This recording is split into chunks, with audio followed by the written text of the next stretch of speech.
minutes now, Ustad. 5, 4, 3, 2, take 1. Okay. I'll start now. Hello, Mr. Yo, and today it was like a kind of great opportunity that we are able to have you today, and we thank you also for you answering our questioning about what is going on the refugees situations. Like as we noticed in the last years, there's a lot of a flood of refugees. They have to give up their country and to come to seek up safety somewhere, especially here in the Europe. And I believe there's a lot of people really that are here and willing to help with the good attention. But then sometimes just there is a lack of experience. So please, would you like to introduce yourself first, and then we will. No, that is okay. Yeah.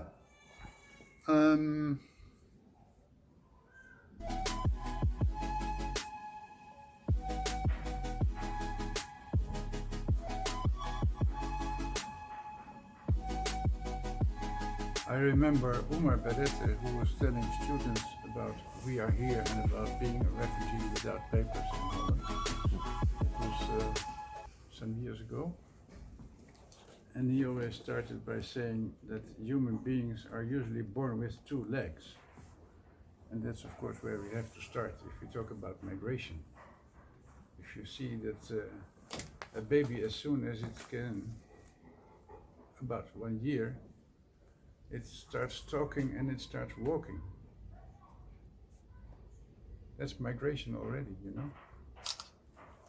But the thing about the baby is that when it walks away from the mother, and it does as soon as it can, the baby will always look back and keep an eye on his mother so that he or she knows how to get back if necessary. When it's hungry, or when she feels danger, or when it's angry, or when it's sad, or whatever.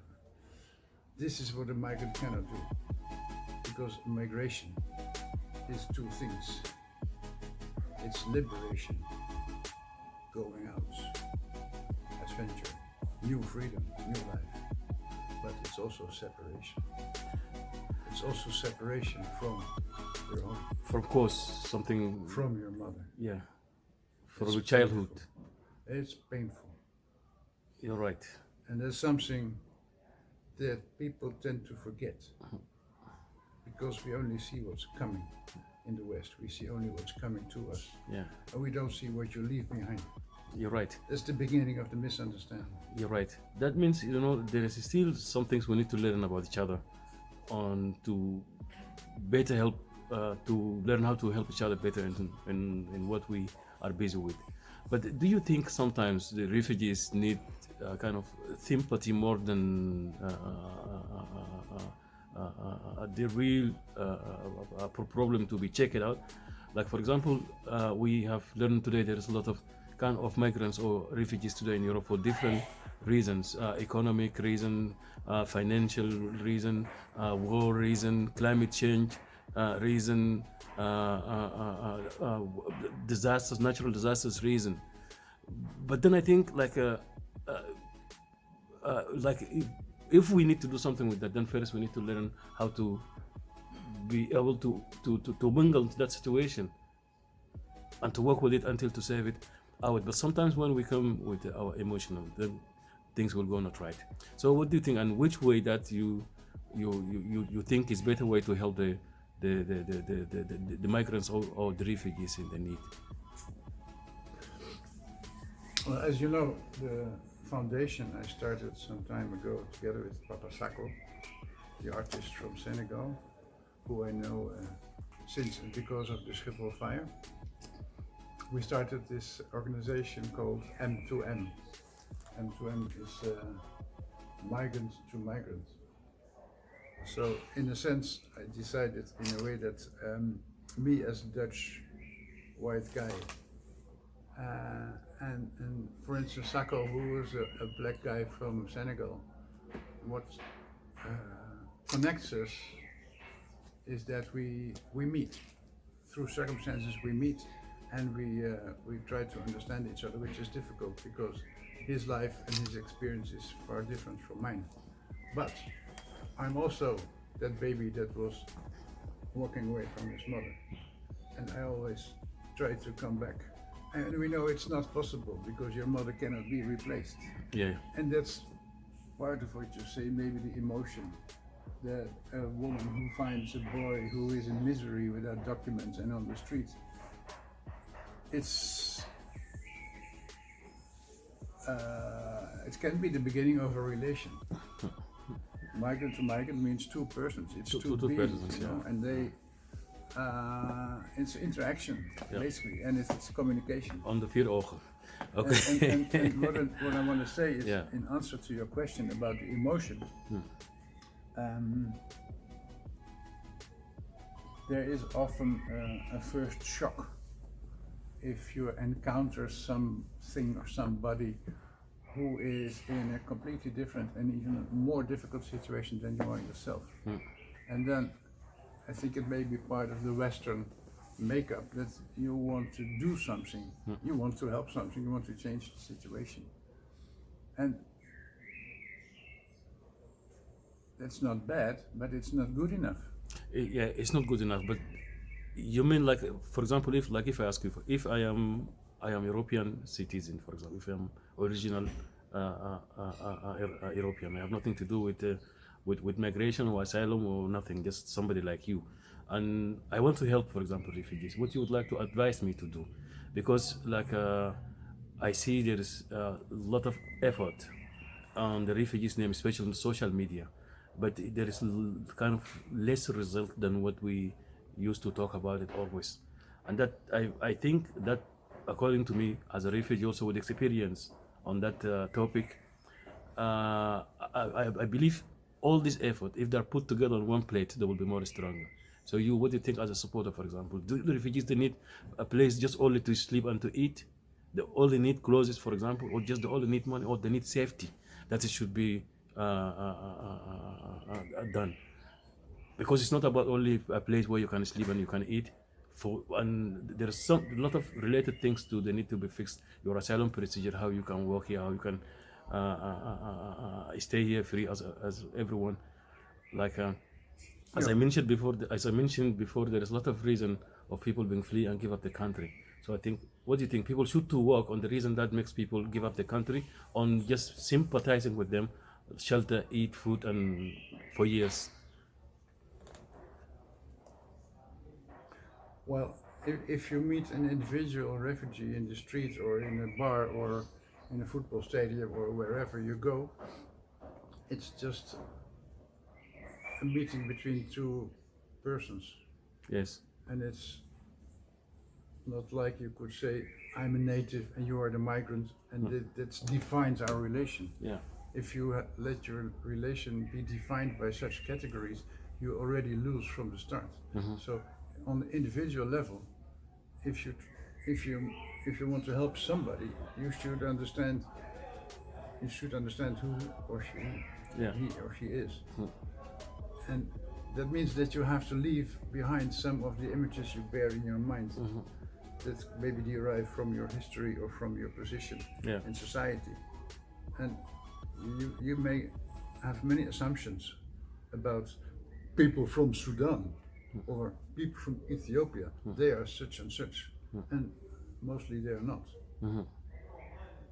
And this is a general picture, but to give an example, very often it happens that I know I can help you, I want to help you, and you must do this and this because I need you to help me help you. Yes. This is becoming very complicated because if you forget what, for instance,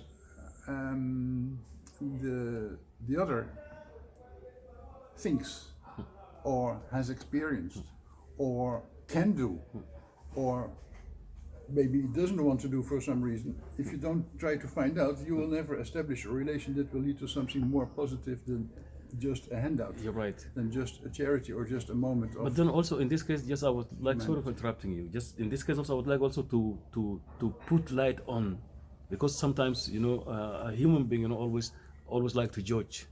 You know, like sometimes we think, or we always judge the government, for Oh, example. that's the assumptions Yes, that you yeah. can start from. Like for example, we judge sometimes the government. You know, the government did less, they didn't do this, did this and that, this and that. But then, okay, that is right, because not everything will be like the way we want it from the government or the way we need it. But then also, we also know that there are some nationalities are not welcomed by some organizations. So now here, how we can blame the government if we are not really do what we have to do in the name of the concept that we're working on as we're supporting the refugees. So sometimes that's why, like what you said, there is some yes, prejudice always are everywhere. How we can deal with that in order not to be just sitting there blaming the government. There's nothing. There is a lot of job we have to do. For me, as a person with a political background and a political activist attitude, if you talk about government, you talk about politics. And if you talk about politics, it's not about how I can help an individual refugee, it's about how we can change the system that is leading to a mistreatment of human beings, like, for instance. Sure, I love that. I love that to happen, but that will not happen because we, until now, I say there's a lot of organizations, they decided like not to work together, for example, and like what you said, there is prejudice. Then how can we fight together until to send right message to the government, for example? Because we did not accept ourselves to work together, and we did not accept some part of the people whom we should help. We also kick them away, for example. Here, there is something is not clear. And what is not clear? What is not clear, if the organizations, for example, they have same aim, they want to help the refugees, why did not put the effort together? And why, for example, some nationalities are not welcomed by some organizations, and that makes it difficult. That's why I said in the beginning, let not blame the government, but also that sometimes, you know, talk about really what is makes it difficult for the government to understand what we need. I can give I can give you the easy answer. Yeah. The easy answer is that human beings are not very good at working together at all. And it's not only about Dutch people and Dutch organizations. I also see in my history with, for instance, we are here, that Somalis are not very good at working together with Sudanese. There's a lot of Francophones are not very good in working close together with Ethiopians. That is why I'm telling you, it's not. We're all Africans. We are all united. Yes, no, forget that thing. Together, you know? No, that's why. That's the easy answer. The easy answer, but that's why I asked myself, like, if we did not put our effort together, as we needed help, and they help us. If we do not put our effort together, just settle our mind down to work together, I don't think we will achieve anything. And the government just will keep paying, but there will be no any result for any that things we're working on it. First, we have to accept each other as needing each other to work together. Yeah. So, before you can do anything, you should invest in the relation between yourself and the other. Yes, that's one of the solutions. And the second? Good start. Yeah, the second one. Then you can find out what is really connecting you. What is really like the motor that can bring your action forward. Or in other words, what is the common ground? The common ground in your reality, in your situation, in your aspirations, in your dreams, or in your anger. Where is the common ground? And that is what connects you, and that can bring you together, to make you together, to work together. And if your common ground is frustration, you will create more frustration. Yes. If your common ground is anger, you will create more anger. Yeah. And it can be necessary and useful. Yes. You know, if your common ground is the combination of liberation and separation, you can share the love for freedom, and you can share the pain of leaving everything behind and create something new. And then it doesn't matter anymore whether you're a refugee or a native or a settler or a traveler. But do you think it's easy? It's easy just to start doing those things? Sometimes it takes time, really. The best things in life are not easy, man. Okay, what is your last message to the people today? Look with us, not at us. Thank you so much. Thank you. You're welcome.